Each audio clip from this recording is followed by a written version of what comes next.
Okay guys, so we are in the garage today and we are back playing Corvair.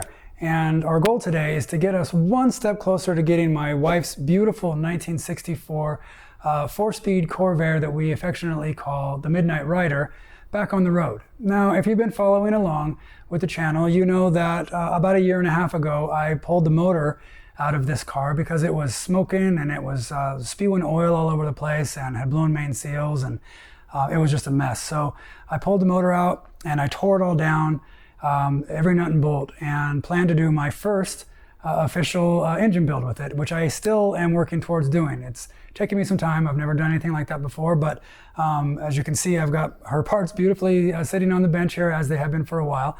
I made it as far as the machine shop and getting through all of the organization, and I've wire wheeled every nut and bolt and it's ready to go, but I'm kind of to the point where I need a fairly good chunk of change to put down on parts to get it put together, and I just haven't been able to make that happen yet. So it's patiently waiting, really wants to get back on the road, and I'm working toward it, but I had a windfall and a stroke of luck, and last week this beautiful piece of equipment here for you fell in my lap. Just super fortunate and lucky that it happened. How this went down was a gentleman came by and said, hey, you're a Corvair guy, right? And so he says he has a couple of parts cars and a bunch of motors and doors and fenders and whatnot and parts for Corvairs that he has on his property, and he needs to get rid of them. It's time to go, and he's not looking to make any money on them. He just needs help finding homes for them. And I know Corvair people, so it worked out. So basically I worked a deal out where that I helped him clear out his land and get a bunch of Corvair parts relocated. And out of it, I got to take home this beautiful piece of machinery here. So what this is it was basically an abandoned field find engine. I'd have no knowledge of its history. I didn't know if it ran. It looks a lot better than it did when I brought it home. It was pretty rough. It looks like it's been sitting outside in a field for, I'm guessing, 15 or 20 years.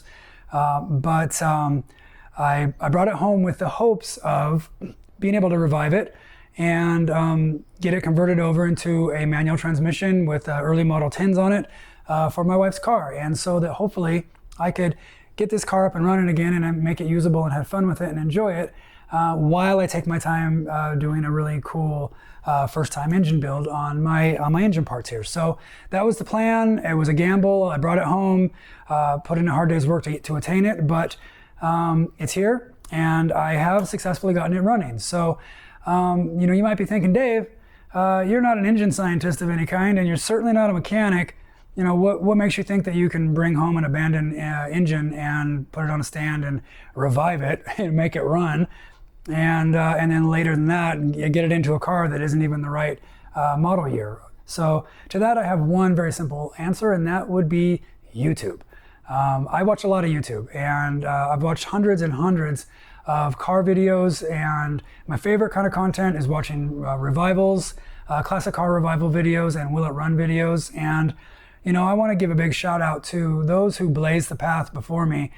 They gave me the confidence to be able to think that I could pull something like this off. And that's guys like Derek from Vice Grip Garage, Dylan McCool, Mortsky Repair, Puddin's Fab Shop, Junkyard Digs is another good one. There's a lot of them, but these are some of my favorites. And these guys go out of their way. They work their tails off every day to give out great advice and put out entertaining content that's educational and helpful.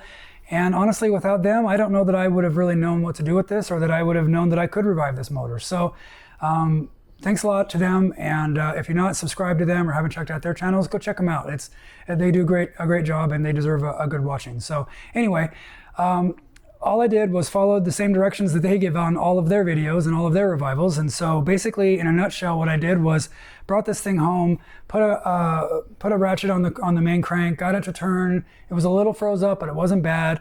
Got it to spin around freely a couple times, pulled the spark plugs out, kind of put some lubrication in the pistons, and hooked up a starter, got it firing around, shot a bunch of crap out, and then did a compression test on it while it was like that.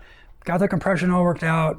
I put the coil on it, put the spark plug cables and the cap and rotor on it, tested the spark, it worked. I got my carbs from my other car stuck on here. And I've already rebuilt those, so I know that they should be in decent shape. And then I just hooked up power to the starter and power to the coil, poured a little fuel down the throats, and hit my remote start. And would you know, this thing fired off in less than a rotation. I mean, it wasn't like boom. It was like boom, and it hit, and it actually kind of freaked me out. I didn't have a muffler on it at the time, and it hit so quick and so fast, I thought it had exploded. I mean, it was amazing how fast it was. Like this was in a car yesterday. I don't understand how it could sit for years in a field covered in junk and just roar to life, but man, it did. And so I feel like I got a real winner here, and I think it's gonna actually go in my car and work. So I got the muffler back on it, and I put it all back together, the valve covers on, and kind of buttoned stuff up, and I repeated my experiment over and over again, maybe 6 or 7 times. I was able to fire this thing up, and it barked off every time. So finally, I just got a gas tank hooked to it, and electric fuel pump, and got it to fire and rev and draw fuel, and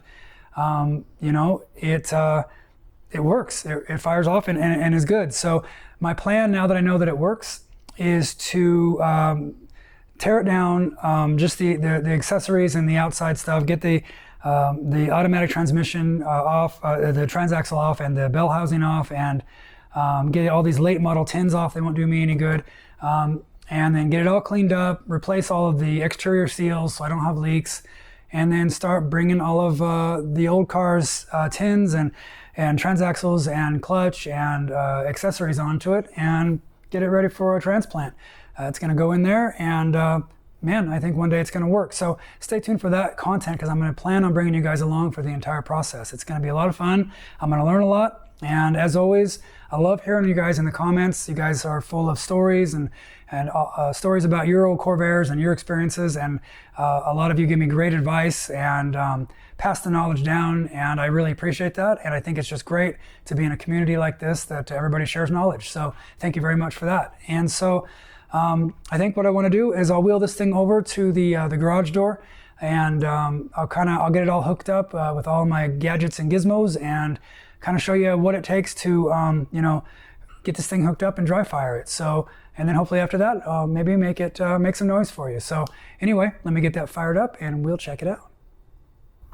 Okay guys, so this is kind of my science experiment that we've got going on here, and it really doesn't take that much to get one of these going. I basically just have a jump box, a fuel can, and a 12-volt battery over there, and that's really all you need to get one of these things bench fired up. So let me kind of show you really quickly how I have this hooked up, and we'll start on this side and work our way around. Basically, the coil is here, the negative lead to the coil hooks up to the distributor to interrupt the signal.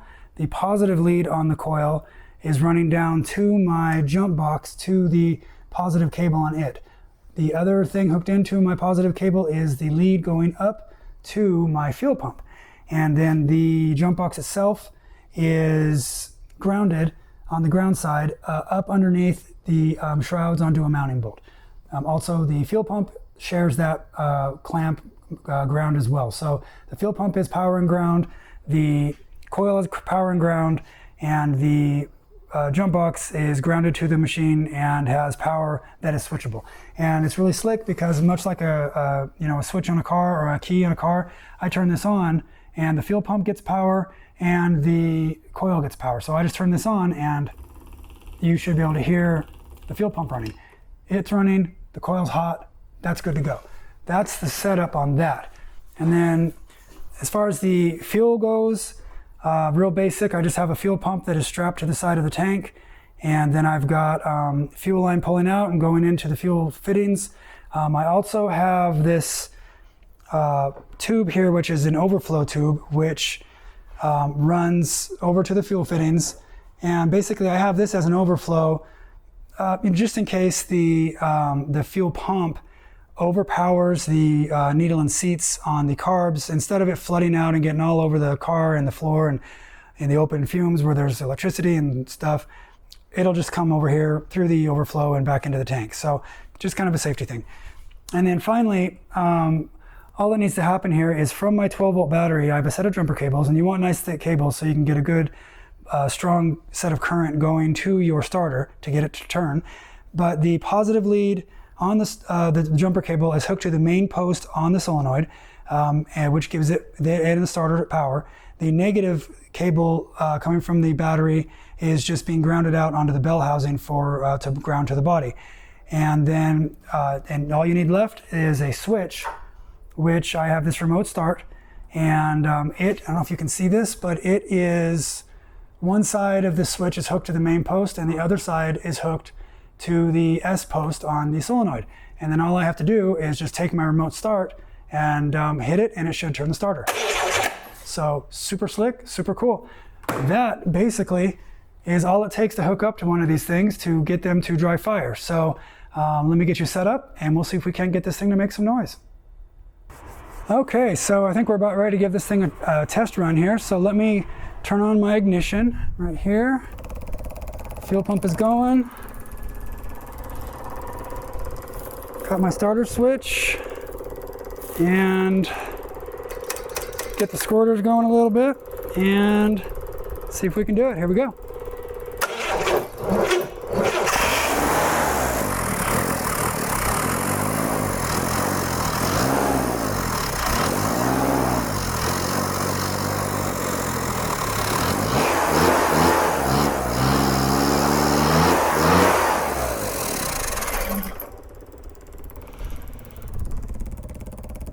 All right, yes, so success, right? The only thing it's not doing is idling on its own. It wants to die as soon as I let off the throttle, which really comes down just to the carbs. I've messed and fiddled with everything on here except the carbs.